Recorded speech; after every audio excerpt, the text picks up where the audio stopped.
Well, let's discuss this further now with Amin Saikal. He's a Professor Emeritus at Middle Eastern Studies at the Australian National University. Thanks very much indeed for joining us live on TRT World. Just first of all, give us your assessment of this week's ceasefire talks. Well, according to President Biden, obviously the talks are going well, and also the negotiators have been signaling certainly positive vibes in this respect. But as your reporter said, I mean, the devil is in the details, and also President Biden has been optimistic very much in the past, and nothing has really come out of it. And we know that Secretary of State Blinken has made several trips to Israel, and of course he's going to arrive again, but every time he's walked away empty-handed.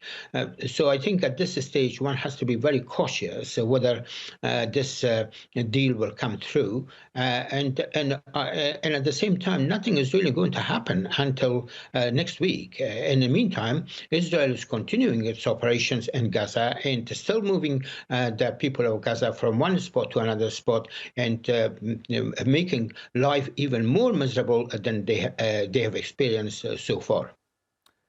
You mentioned that the US president is optimistic.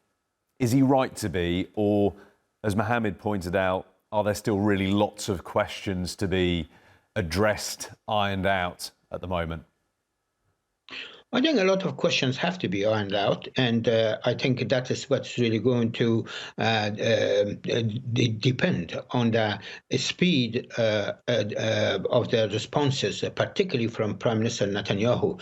I think, as we know, Prime Minister Netanyahu has been dragging his feet, and he's not been in favor of a ceasefire. Every time that there has been a degree of optimism expressed by Washington, then it is Prime Minister Netanyahu that's really undermined it and put up more conditions which have been unacceptable to the Hamas side, and therefore important opportunities have been missed in the past. So at this stage, we just have to really wait and see how the situation is going to develop. But as your reporter said, this is, I mean, Israel has decided to send a technical team. Well, that sort of provides a more positive signal. But when this technical team is going to arrive, and how long the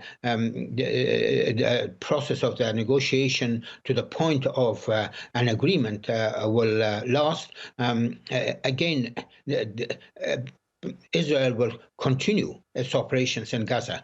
I mean, there's a fundamental contradiction in American policy, and that has been pointed out by a number of commentators and scholars. On the one hand, the United States wants a ceasefire, and of course that's very important, particularly in relation to the United States presidential election.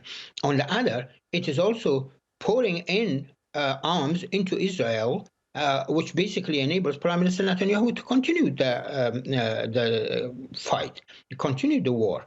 And also the United States has shifted a lot of firepower to the Eastern Mediterranean. It may be for deterrence purposes, but also, as your reporter pointed out, it has offensive capability. And therefore, in the event of a war between Iran and Israel, then of course the United States will participate in that war.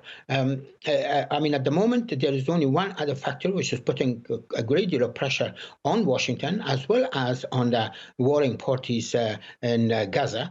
And that is that Iran has made it really quite clear that if there's not going to be a ceasefire, then they will take revenge on Israel's assassination of Haniya in Iran, and of course also Hezbollah may do the same thing. This is obviously a difficult question for you to answer, but I'm going to ask it anyway. What really needs to happen over the coming days? What's the critical point here that's going to help reach a breakthrough on the talks? I think President Biden should pick up the phone and to talk to Prime Minister Netanyahu and tell him in no uncertain terms that if he undermines the ceasefire proposal this time, and if he doesn't accept what Hamas has already accepted, then the United States will halt all the shipment of arms to Israel.